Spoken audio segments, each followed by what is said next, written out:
Finley to throw. Over the middle, intercepted. Wolford again. Wolford the other way at the 30, the 40. Wolford to midfield. Miles Wolford with the pick. The Heels on the doorstep of an enormous victory. Williams is the running back next to Howe. Play action. Howe will now lob it down the near side. Newsom with a man all over him. Pins the ball against the back of the defender and brings it in. Heels can get a first down at the 3. Now, pump fake to the right. Now he's going to run to the left. Howe at the 5. Takes the shot. Pinballing off the chains for the touchdown. Sam Howe showing the toughness for 6. Cardinals down 4, 35-31. May has the shotgun snap. Pressure coming. Rolls to the right. Goes to the end zone. Touchdown! Touchdown, Antoine Green! 16 seconds to go. No flag. Snapping it off the 8-yard line. May pulls it, tries to roll it apart. Now he's going to throw it and score! Throws it to Paytor in the end zone for the touchdown! Is lucky for the left hand. Was rolling out on the run and threw it left-handed. Bernard fields it at the 26. Heading to the far side. Theo at the 35. Theo, he's at the 50. No, he's not. Yes, he is. Theo, he's going to take it for a touchdown. Are you kidding me?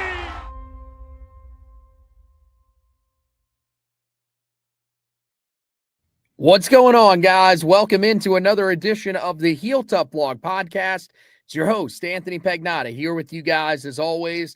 And on today's edition of the podcast, guys, it's time to recap a win, and a win against a power conference opponent, the first of the year, and the first time that we have been able to recap a win since the game against Richmond. It feels amazing to be here at this point after everything that we have been through so far this season, all of the drama off the field, all of the losses on the field, and Carolina finally breaks through with a win over the Syracuse Orange. Damon June, fantastic in this game. Melkart Abou-Jaoude also with a fantastic showing in this game. So we'll talk about both of those guys. Shout out to Melkart, who was named ACC Defensive Lineman of the Week earlier today. So congratulations to him. We'll talk more about his performance, the defensive line's performance overall, the running back performances, not only Damon June, but also got to talk about Davian Goss and what those performances mean.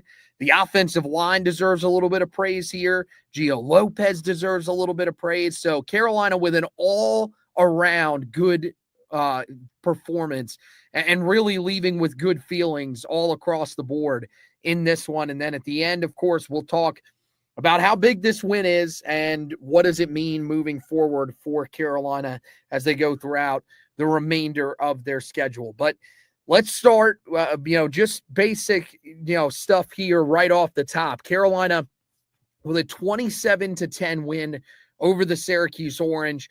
Really, it was a 27-3 win for Carolina if there isn't a fumble from Shamar Easter that gets returned for a touchdown. So the defense was phenomenal in this one. The best showing that we've probably seen from this defense all year. Now, granted, came against a Syracuse offense that literally could not throw the ball, but Carolina on the ground was tremendous.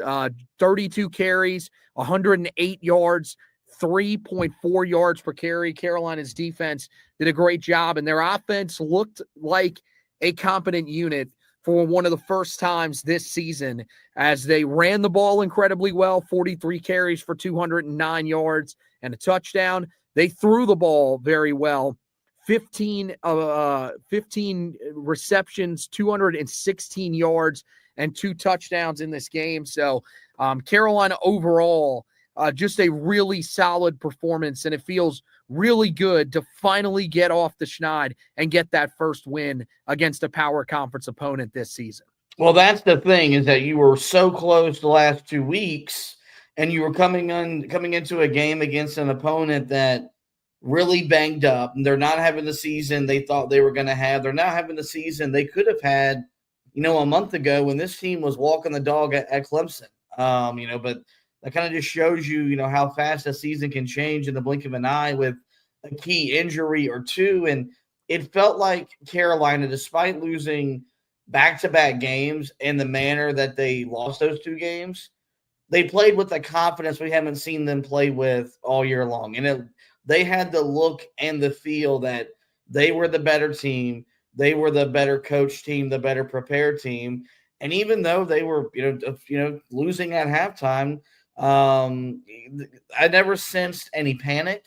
You never sensed any doubt or belief. It was just one of those things where, hey, we made another mistake, but we're in a position, we're in a game where we can overcome that costly mistake if we keep doing what we're doing. And that second half was some of the best football I think Carolina's played arguably this year, but then just in recent memory, because you get the score, quickly right out of the half, and then you don't look back and you dominate both sides of the line of scrimmage. You control the game for the rest of the way on your way to your most significant win of the Bill Belichick era here in year 1. And, it validates the growth and the progress that they made the last 2 weeks. You're starting to see the Gio Lopez that I think we all thought we were going to see immediately when he transferred in from South Alabama. You saw him use his legs to either make plays, running the football. I thought he had a really good presence in the pocket of just when to slide away from pressure, step up and make throws. And that's something we've been really critical about when we broke down his game, is that we've told you, because when you go back and you watch the film, those plays have been there. But he didn't trust himself. He didn't trust the pocket to step up, make an adjustment, and then make the throw. But now he is. He's making those plays. And it's why Carolina's passing offense is a little bit more explosive than it was the first month of the season. And so I tweeted it out. Really happy for the players, really happy for the coaching staff, because whether it was indirectly or not, they've been through a lot. It's just been a circus of stuff that's been reported, some of it true, some of it not true. And we said, a few weeks ago when we had Brent Renner on, could that be something that brings this locker room together? Could that wild Wednesday be what really turned the season around? And on the surface, it does look like that this is a team. This is a program that's finding an identity. They're establishing a culture, and they're sitting here at 3-5, and I'm still dreaming of a bowl game, because I think that's very much on the table for this group. And I did not think that after the Clemson loss a few weeks ago. Yeah, I mean, it might have just been the kick in the pants that they needed to sort of turn things in the right direction, maybe change some of the strategies that they were using with the team in the first few weeks. But I also think just, over time, it was probably a natural process that this team that just had to go through. Now, I don't think that anybody envisioned that things were going to be as bad as they were at the start of the season. And that's why there was the panic that there was.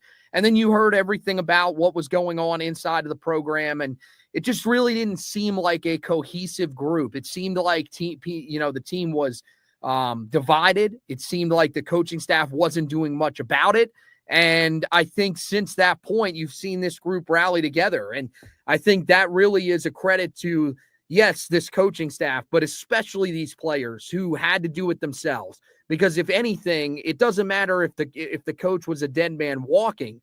I don't think that's going to be the case. I think now you're going to see if Carolina can continue this and find a couple more wins along the way, even if they don't, but still look better down the stretch of the season, then I think they're probably going to be there's going to be a year 2 for Bill Belichick here. But it's really the players who have gathered together.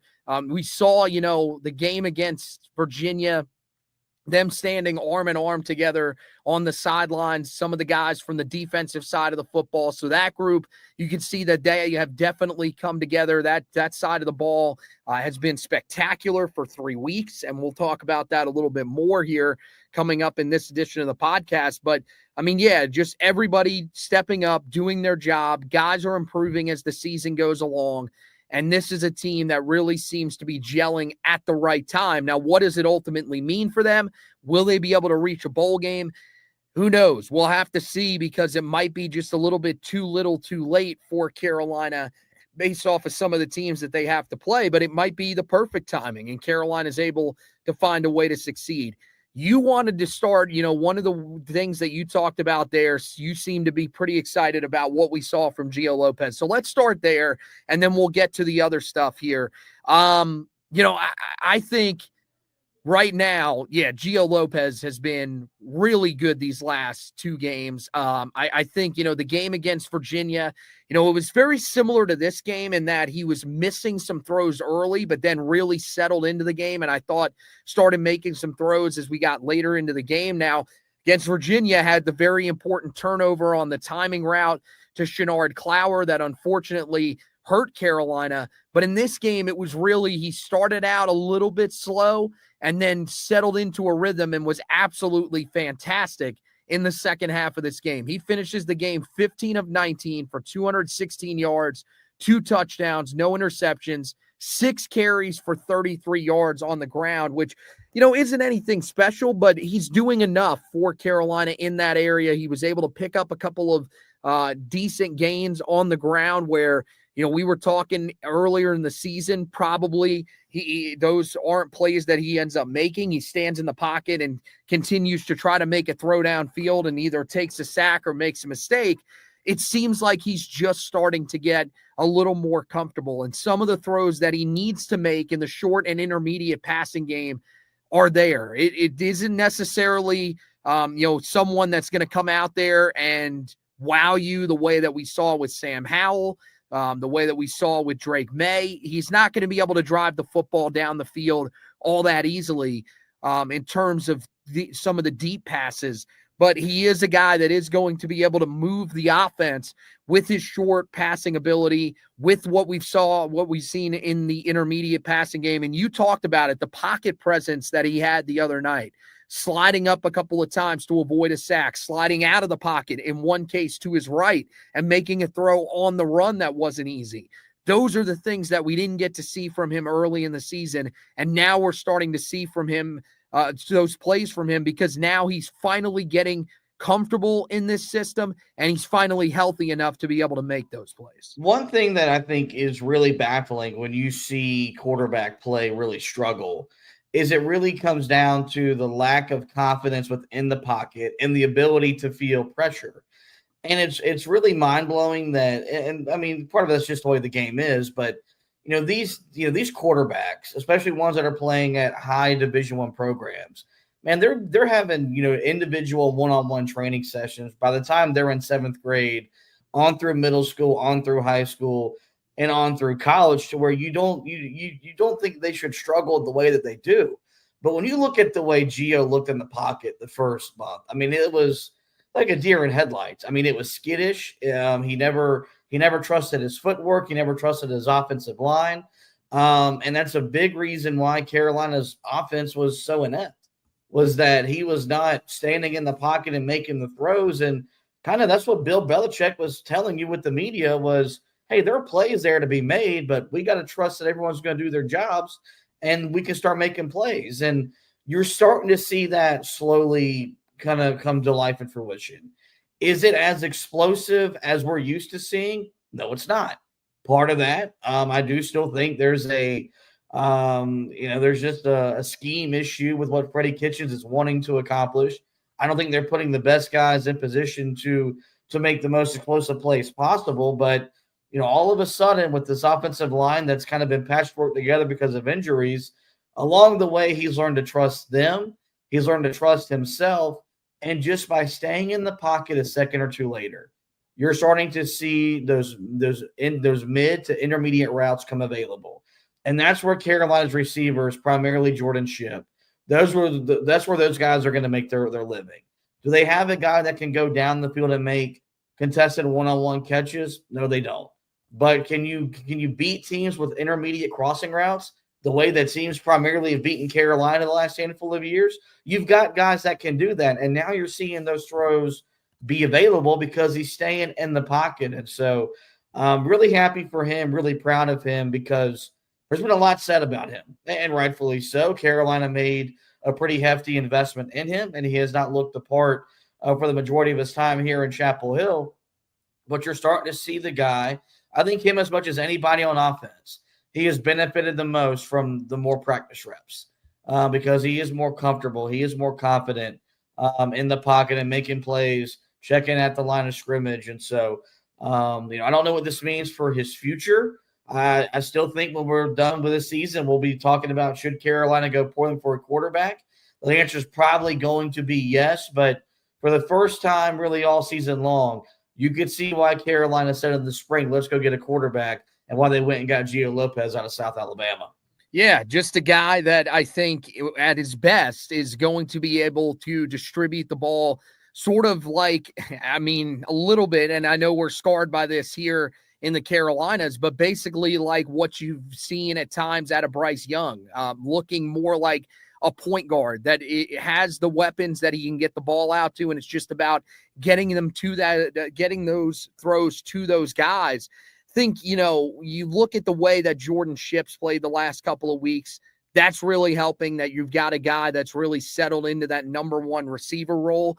Kobe Paysour, real comfortable number two for Gio Lopez, gets him the football the other night. That turns into a 44-yard gain. 40 of those came after the catch. So that was really where he was shining, was when he got the football in his hands, he was able to make something happen after the catch. That's the biggest thing that Carolina doesn't really have right now, is they just don't have the team speed, the guys that can make plays after the catch, which is ultimately what you need to have on this roster if you're going to be able to succeed with a quarterback that thrives in the short passing game.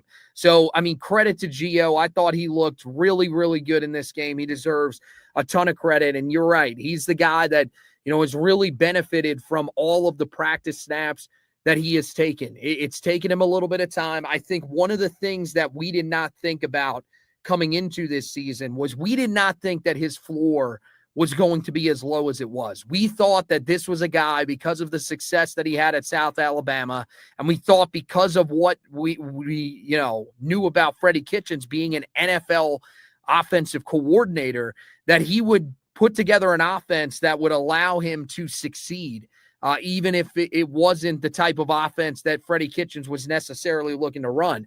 That is not the case. Freddie Kitchens came in. He said, this is the system you're going to run, and you've got to adjust to it. And it took Gio a lot more time than I think we thought it was going to take. We thought that he was going to be a guy that fit this system a little bit better because the staff went out and got him. That wasn't necessarily the case, but now you're starting to see that things are changing just a little bit. Ultimately, is he going to be a guy that you feel like you can win enough with come next season? That's going to be the question in the offseason that you have to answer. But let's see what we get from him here down the stretch of the season, because I think he is at least going to make a push to be the guy for next season, for this staff to hold on to him and allow him to at least battle for that starting job heading into next year, because the way that he's looked the last couple of weeks, it looks a lot more like the quarterback that Carolina was expecting they were going to get when they went and got him in the portal. You move on to the running game, and we have to talk about this because this was the most successful element for Carolina all night. Abou-Jaoude was absolutely fantastic. This was a game where they just put the ball in his hands more than anybody, really, in important time. They gave Davian Goss the most carries, but that was later in the game when the game was out of hand.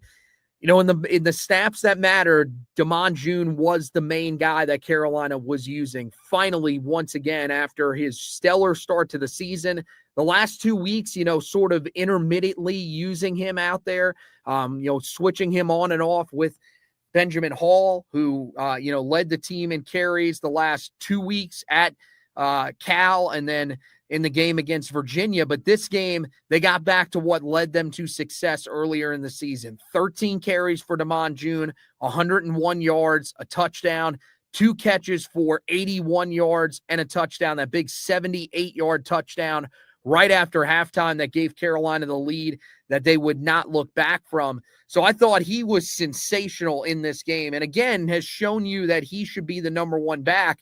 And then Davian Goss, really successful as well. 15 carries, 57 yards, but just looked like that perfect change of pace from Abou-Jaoude, who is a downhill runner, who's going to run guys over. Davian Goss has a little bit of that ability as well, but there's a little more speed to him that I think people have to account for whenever those guys are spelling each other. So I thought the running game was fantastic for Carolina, and I think this is what you're hoping you're going to see from Carolina moving forward, is that they stick with Abou-Jaoude, they stick with Davian Goss, and they're able to successfully run the football like this. Because if they are, then they are going to be successful on the offensive side of the ball. Well, it's the strength of this team. It's the strength of the offense, and it's more about leaning into Abou-Jaoude and letting him be your lead back, and then however you want to distribute the carries behind him, do whatever you may. But June's got to be RB1. He's got to be the focal point. He's got to be the guy that Carolina is leaning on, because he's been Carolina's most consistent runner. He's been Carolina's hardest runner, simply put, because he puts his foot in the ground and he finds somewhere to run or someone to run over. And it's very rare that he has a negative run. And so I thought it was good to see him return back to being the focal point of the offense. That's probably where the biggest frustration really lies in with the last 2 weeks, because if he would have been the focal point, I think Carolina beats Virginia, and the Cal game, who knows? But I think, he, with the way he runs, could he have worn down that Cal defense even sooner, and could have Carolina gotten back in that game a lot earlier than fourth quarter? We'll never know, but I think there's a big answer there. That answer could be yes. And so I was happy to see Goss have the day that he had, because I think there's not been someone misused as poorly as he has been. He's a much better player than what his film would suggest this year. And whether it's because he's a Mac Brown guy and Bill Belichick and his staff were bullying him, maybe he's not doing the work in practice. We don't know. I do think they've started to figure out how to get him best involved in the run game. And I think that's a good thing, because, I think, June, yes, can be a guy that can carry, the ball 15 to 20 times. I don't know if he's physically ready to be a lead back that's starting the rock 25 to 30 times. So you've got to have that secondary back that can come in here and make an impact, and that was been Benjamin Hall the previous 2 weeks. It was Davian Goss this week, but this is what's going to give Carolina a chance down the stretch, man, is their ability to run the ball, set up play action pass, and just put Gio Lopez in consistent third and shorts.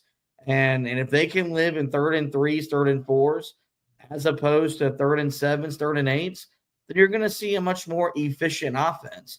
And that's what Carolina is striving to be. They're not looking to be explosive. They're looking to be efficient. Because they're playing an NFL style where they are limiting possessions to about 8 to 10 per game. They're looking to get scores on about 4 to 6 of those possessions. How many of those are touchdowns as opposed to field goals really will, when the math works itself out, we'll tell you who comes out on top on the scoreboard. But it's who they are. And so they know that. They're leaning into that. And the more that they can continue to have success in that, I think the more we'll see the offense kind of grow and expand down the stretch. But these two guys are capable of doing what they did on Friday night every game moving forward here for Carolina. Yeah, and this has to be the running back rotation the rest of the year, because I just don't think that Benjamin Hall gives you what Davian Goss gives you. Davian Goss is a much more decisive runner. He's got a lot more speed than Benjamin Hall has. And yeah, you could say, well, wouldn't it be nice to have two guys that just wear down the defense? I don't see what other people see with Benjamin Hall in terms of just running through guys. I mean, occasionally he does. He did in the Cal game. He ran through one guy, but it's not like what you see from Abou-Jaoude. Abou-Jaoude, that's just how he runs every single time.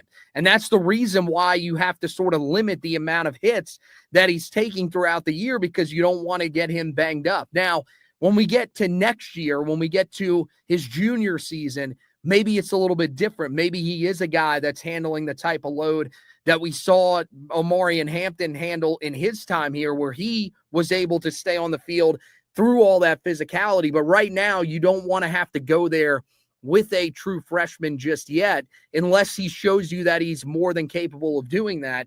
I think, he's the perfect guy to have as your lead back handles the majority of the carries, especially early in the game, to wear this group down. But then as the game goes along, you can work Davian Goss in and have him become a guy that, with his speed is able to really affect the game as well, while Damon June is still in there from time to time doing what he can do for Carolina. So I love the way they used both of those guys the other night. Now, part of that was because Benjamin Hall got banged up. Hopefully, for Benjamin Hall's sake, he is able to get back out there at some point during this season. But I think that, he's the guy that, needs to be that third running back in this pecking order right now, because this is the duo that I think is having the most success for Carolina. And that's what you got to be able to do, because you mentioned it, and I wrote this down as one of my takeaways from the game. This offense feels like it's found an identity now. It took a long time for it to do that. And trust me, I am one of the guys that's just as frustrated as anybody that it has not, that it was not found out earlier in the season. I think this is a group that now is a run-first offense that you lean on guys like Damon June, Davian Goss to really carry you on offense, and you just allow that short passing game and intermediate passing game to open up throughout the course of 60 minutes. That's what you're looking for, is that, yes, the running game ends up wearing them down, and then eventually you can get into some of those play-action situations to be able to throw the ball downfield. That's what Carolina did so successfully the other night. Was Syracuse started loading the box against them. Syracuse knew that was the direction that Carolina was going to be going in most of the time, was running the football, especially on first and second down. And so they were, much more cautious in those areas as the game went along. That's when Gio Lopez started taking advantage, looking for some of those throws, in the intermediate passing game, in that short passing game that turned into yards after the catch. So I thought, that offensive performance, that was exactly what the coaching staff is hoping for. And a big part of it was that the offensive line was really, really good in this one. And that really said something, because you had Ja'Kai Moore, who was in and out of the game, exited the game, I believe, due to ineffectiveness. I don't think it was any sort of injury. You will have to see when the first availability report comes out as to whether or not it was due to that. And then we do know that Chad Lindbergh exited the game with an arm injury. And that was a big loss for Carolina at the time, because, Chad Lindbergh is a guy that's been very successful. Austin Blasky over there at left tackle, he's had a rough year out there, and he ends up moving back to center. More importantly, Miles McVay comes in at right tackle, and Jordan Hall comes in at left tackle for Carolina. And you may be asking, who are these guys that came into the game for Carolina? Well, Miles McVay is a guy that has played sparingly so far this season, heading into this game. He's been playing a little bit more over the last couple of weeks, saw 19 snaps in the game against Virginia over there at the left, with most of his snaps coming either at left guard or right guard. But in this game, Carolina just throws him out there at right tackle, puts a lot more responsibility on his plate, and he graded out incredibly well. Graded out with a 60.8 run block grade, a 79.3 pass block grade, did not allow a single pressure in 10 pass block reps for him. Now, Carolina, by that point, when he got into the game, running the football a lot and was extremely successful. We haven't seen great run blocking there.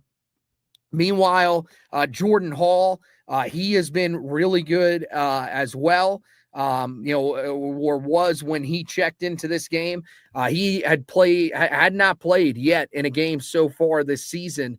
So you look at how he played in this one. I mean, his run block grade, 69.5, pass block grade, 82.8 in this game. So that one was certainly, I think very, very good in terms of what you got from him in this game. That was what you were hoping you would see from him. Great in pass protection. Now, again, only 13 pass pro reps. I think that was important to point out. But, man, what you saw from him, I think that is exactly what you're hoping to see from Carolina along this offensive line. And so, mean, at this rate, I think this is definitely what you're hoping for Carolina. I think you're just hoping that the offensive line continues to play this way. And if you can continue to get what you got in the run blocking area in this game, I mean, Ja'Kai Moore, when he was in the game, very successful as a run blocker. Again, not sure exactly why he was taken out, but it looked like, he had been struggling previously. And so maybe Carolina just went with, a different look there, trying to get Miles McVay a look to see whether or not he fit a little bit better. But you had Daniel King, who also had a pretty solid night in run blocking, one of the better performances of the season for him, even though he graded out at just a 61.5. That's really, pretty solid, especially for what we saw from Carolina earlier in the season. The tight ends were really good in run blocking, also pretty good in pass protection. I mean, as an overall unit, Carolina allowed just 2 pressures in this game, did not allow a sack. They were outstanding. And that's part of that is when you're able to run the ball as successfully as they were, that's definitely part of the reason why you're able to have success. But guys just stepped up. I mean, you had guys, when you have someone in Jordan Hall who hasn't played in a game for Carolina so far this year, come into the game, play 46 snaps, and play as good as he did, on top of guys like Will Osteen, who was next to him, 47 snaps in this game, played, pretty much the entire game for Carolina and had one of his better nights, one of his better run blocking nights, definitely his best pass protection night that we've seen so far from him in terms of the amount of snaps that he played. That's what you're hoping to see from Carolina along that offensive line going throughout the remainder of the season. So hopefully that's what you get, because if you do get that performance from the offensive line, then you're going to be feeling pretty good about Carolina's chances at success and this offense's chances at success. You go to the defensive side of the ball, and we got Josh back here. So what do you think about the offensive line and their performance in this game? Because I thought it was tremendous, especially the fact that you had 2 guys that really didn't play a whole lot for you before this game, in Miles McVay and Jordan Hall, who stepped up and played really well in this one. I think it was the best example of the Belichick message, which is do your job. And it looks like 2 guys that were prepared to step in and not hurt Carolina, just do what they were being asked to do. I bet you that in a lot of ways the game plan got simplified. They weren't probably asking them to do too much that they hadn't already worked on in practice, but it was just execute what we're asking you to do. Because the big reason why that was possible is because Syracuse, it was some of the injuries they've suffered or whatever. You didn't have to do a whole lot of exotic stuff to kind of run the ball at them. And so you got to give them a lot of credit because, when you're losing the type of guys that you're losing, especially a guy like Chad Lindbergh, you have to wonder, just because you don't know how good Carolina's depth is at this offensive line with some of the guys that left the team earlier in the season as well. But, these guys stepped up and they did what they were being asked to do. And so you just got to give, a tip of the hat to those guys. And again, that's probably the benefit of more practice time, more reps in the system. These guys leaving means they're getting more of those reps in practice. And so you really got to give them, a tip to the hat, because that's where it's going to start for Carolina. If they can win up front and they can run the ball, and they're going to have to run the ball down the stretch if they want to, go 4-1 to make themselves bowl eligible.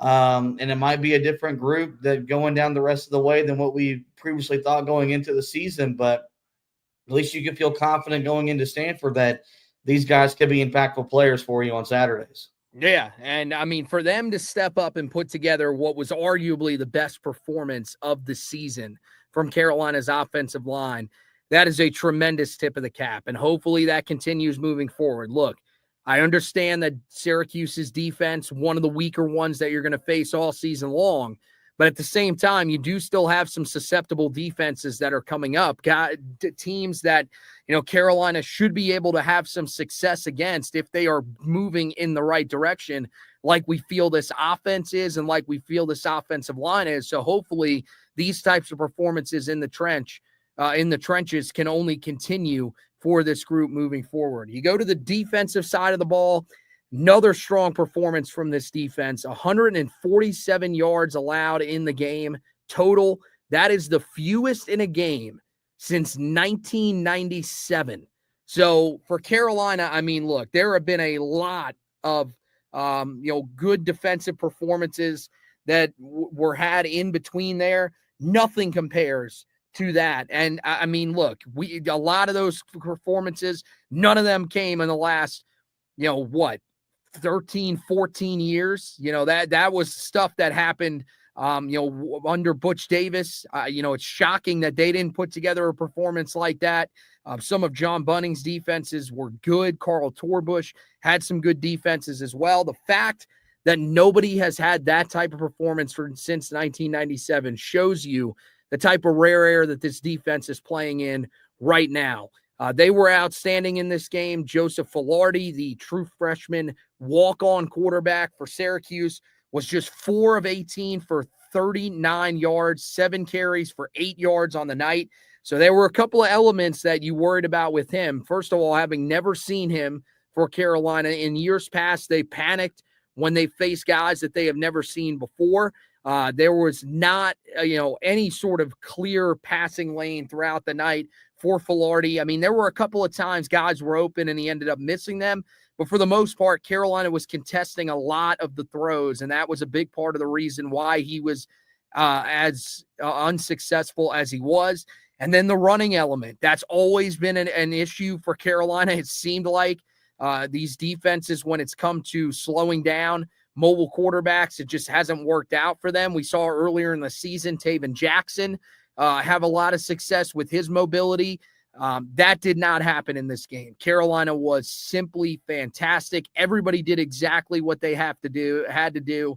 And Carolina puts together one of their best defensive performances that we have seen since the Mac Brown 1.0 era, albeit against an offense that looked really, really inept on the other side in Syracuse. It's amazing how good your defense can look when you can get pressure with 4 consistently. And that's been the biggest difference in this defense since the second bye week is, yes, I do think you're seeing what Stephen Belichick was able to do schematically at Washington. He's able to implement that a little bit more because you got more practice time. These guys are a lot more comfortable in the system by now.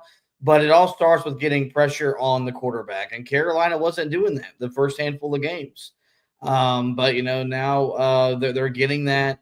And they can do so without having to blitz, without having to send an extra man or two and ask your secondary to hold up on a bunch of one-on-one situations.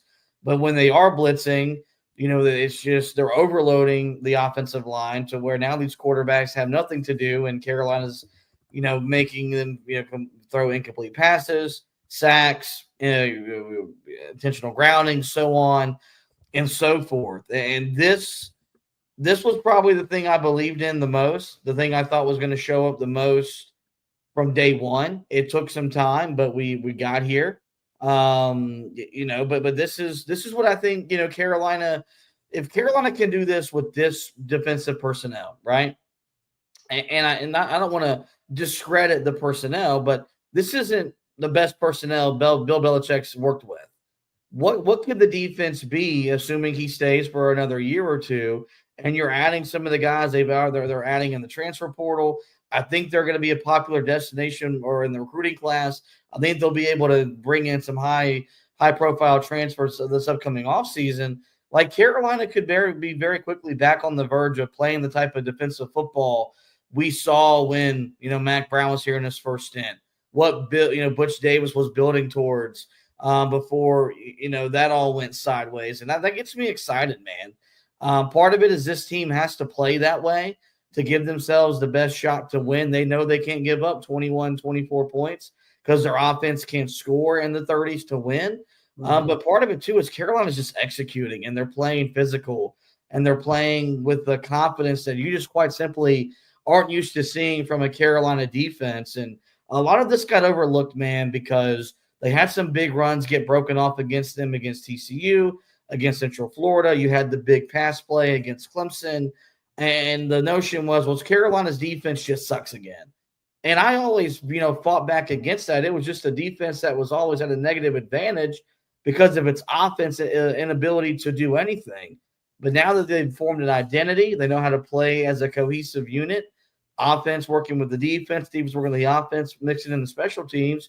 You're seeing this defense emerge as the strength of this football team. And it could be what carries them either to a bowl game or maybe an upset or two of some in-state foes down the stretch. Yeah, I mean, you look at it and you're right. It really all starts up front. But, I mean, and we'll get to that here in just a second. But it's everybody on this defense.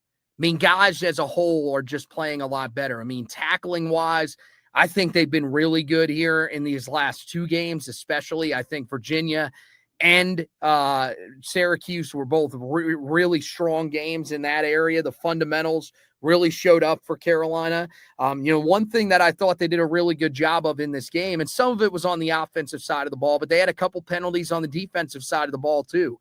And Carolina was able to shake those off and really find a way to get themselves back on track. That's something that needs to be there for Carolina, where in years past, their defense, when something went wrong, it always felt like things would snowball on them. That did not happen at all in this game. Carolina's defense looked tremendous. And really, it was just about everybody that they threw out there on the field. I mean, I talked about it, in this game. Caleb Cost, I thought, was really good. A guy that at times this year has really struggled. He had two nice pass breakups in this game. Marcus Allen, I thought, did a good job on the outside, against the receivers he was matched up against. Then you're seeing guys like Will Hardy, who I think has gotten better as the year has gone along, as he's learned what exactly his role is in this defense. And even Jaden Patterson, that's a guy that was forced into action because of the injury to Thad Dixon. And he's played really well as well. Guys that graded out, the other night as some of the lowest guys on the defensive side of the ball were Kamori House and Andrew Simpson. And I thought they played really well, but it shows you how many guys on the defensive side of the football are really doing exactly what they need to do. And then you get to that defensive front. And this is really where guys are shining up front. I mean, this group holds a big part of the reason why you hold Syracuse to just 3.4 yards per carry on 32 carries. I mean, 108 yards. They do go over the 100-yard mark, but that's nothing to be angry about at all. I mean, this group really looks fantastic. And then when you talk about the pressure on the quarterback, that was where things got taken to a whole nother level. I mean, Melkart Abou-Jaoude now, 5 sacks in the last 2 weeks for him. He ends up being named defensive lineman of the week for Carolina. 6 total tackles in this game, actually leads the team in total tackles. 2.5 of those were for a loss and also forced a fumble. So, I mean, just a great overall performance from him in this one. Tyler Thompson, again, getting after the quarterback. 3 total tackles, 1 tackle for loss, which was a sack in this one. And even Smith Vilbert, I thought he played one of his better games. 3 total tackles, half a tackle for loss, but just seemed like he was firing off the ball better. Seemed like he was shedding those blocks a little bit easier and making plays that Carolina hadn't seen from him throughout the year. That's just the edge rushers, by the way, that we're talking about there. When you've got some guys on the interior, I've said it all year, I think Isaiah Johnson's playing the best of anybody at that defensive tackle spot. He was a guy that was brought in to be a rotational piece for Carolina, and when he's been out there, he's been incredibly effective. 4 total tackles in this game, none of them for a loss, but again, all of them impactful, not far from the line of scrimmage. That's what you want to see. Even if guys aren't getting tackles for loss, they're tackling guys a yard, 2 yards away from the line of scrimmage, as opposed to what we saw in years past where, if there was a defensive tackle making a play, it was after he was pushed back 5-6 yards down the field. That's not what you're seeing with this year's group. They're doing so much better on the interior of holding up, and it's that 4-man rotation there of Johnson, Leroy Jackson, DeAndre Robinson, as well as I'm blanking on the other one, CJ Mims, who has also been really, really good so far this year there. So all of those guys deserve a lot of credit once again for another fantastic performance from this Tar Heel defensive line. Yeah, there's a lot of things we can say, so let's take the time to do so. I think you hear Belichick and you hear Lombardi talk about the gains the program has made with their strength and their conditioning program. And Jones Angel put out a tweet about that today and showed that with Damon June with his speed. But I think where you've seen Carolina do is they've gotten stronger up front because they're still undersized. They still don't have the prototypical, I think, weight that you want from your defensive linemen, but they're learning how to get the most out of their body. What Melkart has done. I think he leads the ACC in sacks. I don't think anyone saw that coming. And it's not just like because of one or two games. And now it's consistent production. That man's going to get to the quarterback. What Isaiah Johnson has done has been really impressive as well. Smith Bilbert, it's not been consistent, but you saw why Carolina brought him into the program when he was transferring last offseason. And so it's kind of just been a cohesive unit that they've kind of found their footing. I think they have found the consistent rotation of who they're going to play guys, when they're going to play guys, what down and distance is going to be their 3-4 down linemen, no matter what it is. And they're just winning their one-on-one battles. And they were doing so in the run game for the majority of the season. Now, Carolina's run defense has been really, really solid for what we asked for coming into the season. But, we were sitting here after the third or fourth game and just telling you guys, I told you they're not going to be able to get to the quarterback with this personnel. The only way they could get to the quarterback was if Stephen Belichick just, started lining up, corners and started blitzing like hell. Because I didn't think his front four could win. That's no longer the case.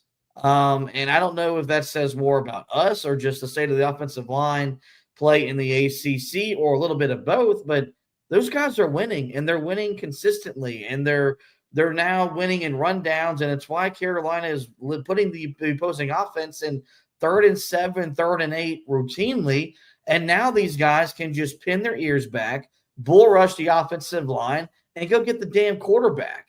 And they knew with the guy this past week without any experience, it wasn't going to take much to get him rattled. That's what they were able to do, and so really, really fun to watch, I think, how far this defensive line has come.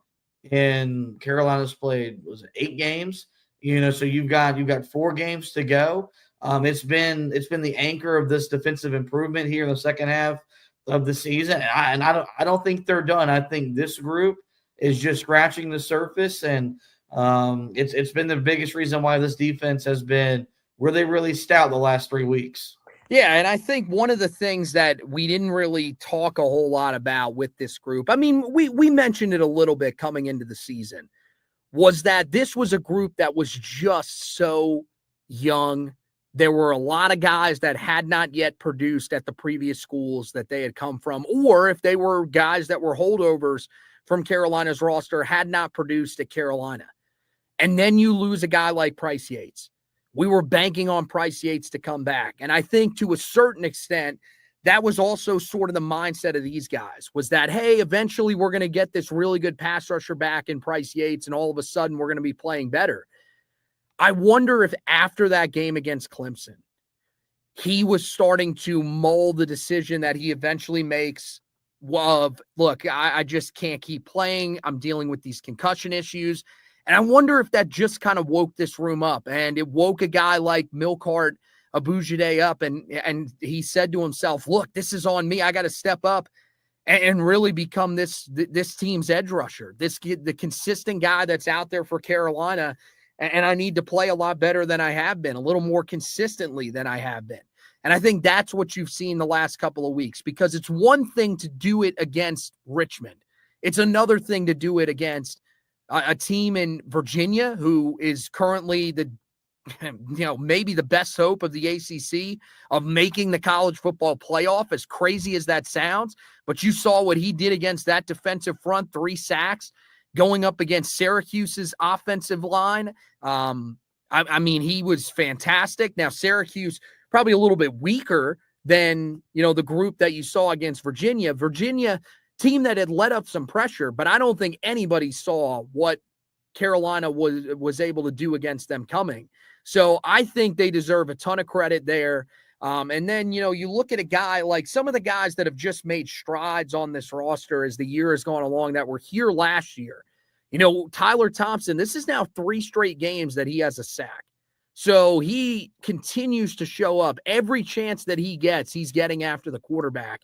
And a lot of that is because, Carolina's using him situationally. He's a guy that enters the game where there are obvious passing downs. He is not a great run defender, albeit, he did play 6 snaps there the other night, was okay, held his own, but that's clearly not his area of strength. Carolina, when they get into these pass rushing downs, they throw him on the field, and he's a completely different player now. You've seen guy that I think really has gotten stronger as the year has gone along. That's one of the guys you can point to, because he looks like a guy that even with a slight frame, he's able to push guys back off the line of scrimmage. We weren't seeing that earlier in the year from him. Another guy that really shows that is a guy that we don't talk about a whole lot, but he has been really good on obvious passing downs. And I got asked by somebody why we don't see more of him. Why don't we see more of Xavier Lewis? He should be in there more because he's playing really well.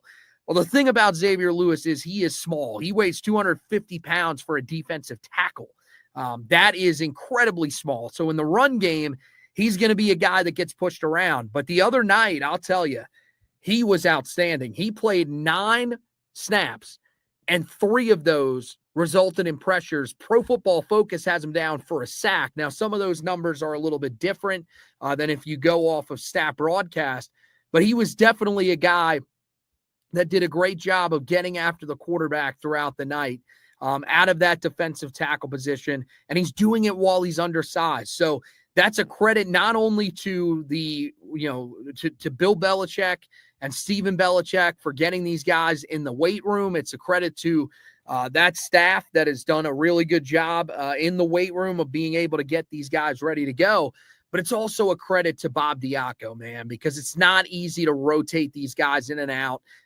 You have to have the right combinations, and Bob Diaco, as the season has gone along, has done a really good job of getting those rotations right, and it's made Carolina incredibly effective when it's come to getting after the quarterback and when it comes to stopping the run. This run defense, as you said, early in the season, I don't think we gave it enough credit because we were focused on they gave up some big runs, especially in that game against TCU. We kind of crucified them for that. There were some missed tackles that led to some big runs in the game against Central Florida as well. But really here, especially in the last 3 games, but it started even before then, Carolina's run defense has been really good for most of the year. So a credit to those guys. The last thing that we'll talk about here before we get out of here is really just how big of a win this is for Carolina. And my main question from it is, does it take the pressure off of the program right now? Because it really felt like there was the pressure on these guys to get that first win for Bill Belichick against a power conference opponent, get that stat off of the resume for them. And then from there, things would really take off. And I think we've seen it. They've played better the last few weeks. It shows that the process is working. Now, I really do wonder, does this team play even freer than they did the other night? Because in the first half, it felt like there were some moments where they were trying to be a little bit cautious, not make the mistakes. They're going up against a team that they knew they had a good chance to win against.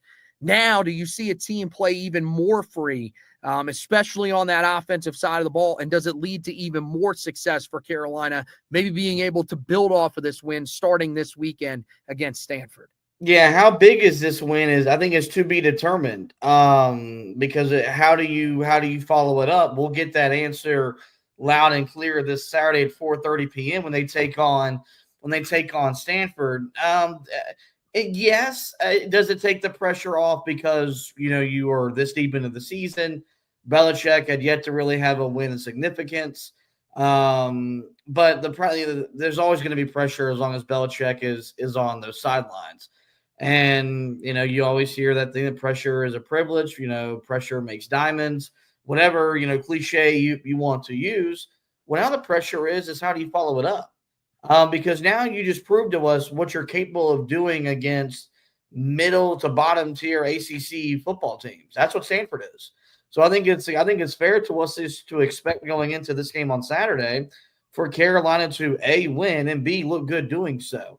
But that also I think what Friday night did, and more than anything, was I think it re-energized the fan base to stay committed for the final month of the year, where you've got 3 or 4 against the 3 teams, that maybe we don't want to beat the most, because I think you and I would rather, want to beat Virginia more than you want to beat Wake Forest. But, you now got that Duke game, and you got that NC State game that, even though those teams got big wins over the weekend, because we won on Friday night and the way we looked, all of a sudden that game feels more winnable than it did 3 weeks ago.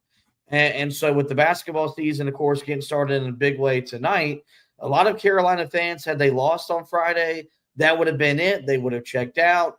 They would have maybe checked back in once the transfer portal got underway to see what the roster was going to look like. But you're 3-5. You're not mathematically eliminated from going to a bowl game, and you play 3 Big Four schools down the stretch. I think it re-energized the fan base to stay committed through the end of the season. And so, you and I will be in Kenan on Saturday, and I think there will be a different energy for that drive going to the game, because when we drove up for Virginia, it was doom and gloom. It was pretty much, well, we're gonna drive here, we're gonna watch this get beat, and we'll drive back home.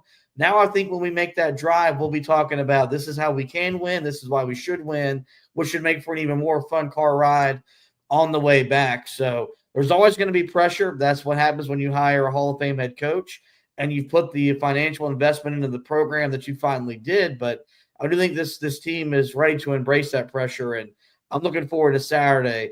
And that's not something I thought we'd be saying after all the blowout losses back in early September and October. Yeah, no, I definitely am now looking at these final 4 games and seeing that these are some winnable games for Carolina. Does it mean they're going to win all 4? No. I don't think that's going to happen. I'm not that crazy to believe that just yet. I need to see a little bit more from this group. But you go out there, you put together another performance like you did against Syracuse, against Stanford, who I think is a little bit of a better team than Syracuse is right now. Well, then all of a sudden we can start having a conversation about the next week against Wake Forest. And you just have to take it 1 week at a time. But it doesn't feel impossible that this team can make a bowl game. Where when we went up for the Virginia game, if you told me that team was going to make a bowl game, I would have told you, are you serious? I mean, I know we played better against Cal, but that was a stretch. Mainly, if you told me that before the game against Clemson, I would have told you that you were smoking something. Because there was no way in the world that you thought that team, even in the best of scenarios, was going to be able to turn it back in the right direction and be able to find a way to make a bowl game. Now we're sitting here, and it's not the craziest thing to think. I mean, you look at, the toughest competition during that stretch is probably Duke. I mean, they almost got beat by Clemson. So that was a game that was on the road. Carolina will be hosting Duke. So maybe that's not the craziest thing to think.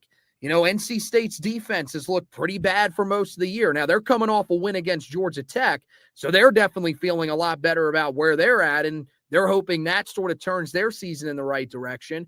But if you told me that Carolina won that game, would I tell you that that's an impossible scenario? No. And then Wake Forest, yeah, I mean, you've said it on here many times. We've gotten 1/6 of our wins in our program's history against Wake Forest. Wake Forest is also one of those weird teams where it feels like they're going to perform well against some of the really good teams in the ACC. They're going to perform down to competition against some of the lesser teams in the ACC. So maybe Carolina is able to play to that. But most importantly, it starts this weekend against Stanford. And yeah, you're right. How big is this win really depends on what it looks like the rest of the year, because this could be one that propels this program in the right direction. But hey, if they come out and lose 4 straight, well, then we're looking at this win and saying that was really meaningless. Where this could be a win that, propels Carolina to a bowl game or even to 5-7, depending on how it looks. And you feel like that was the win that really turned things in the right direction overall for Carolina, that showed that this process is working for this coaching staff and that they are going to be able to get into position next year to at least make some noise in the ACC. Maybe not challenge for the ACC overall, but at least be able to make some noise there come next season. So that's going to wrap it up for this edition of the podcast, guys. Make sure you head over to the website, HeelToughBlog.com. We got the article up there for you guys recapping this game. Would greatly appreciate it if you would go back and check that out. I go a little bit more in depth on some of my takeaways from the game, so make sure you guys do that. Of course, we'll be getting you ready for the game against Stanford here as the week goes along. We'll have the article up on the website for you guys, and then of course we will be previewing the Stanford game right here on the podcast. That'll come at you guys on Thursday night.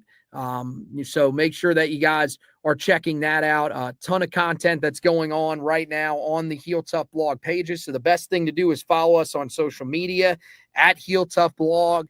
On Twitter. Also follow us at Heel Tough Blog on Facebook as well, or just search Heel Tough Blog in the search bar. It'll bring you to our page. Make sure that you like it.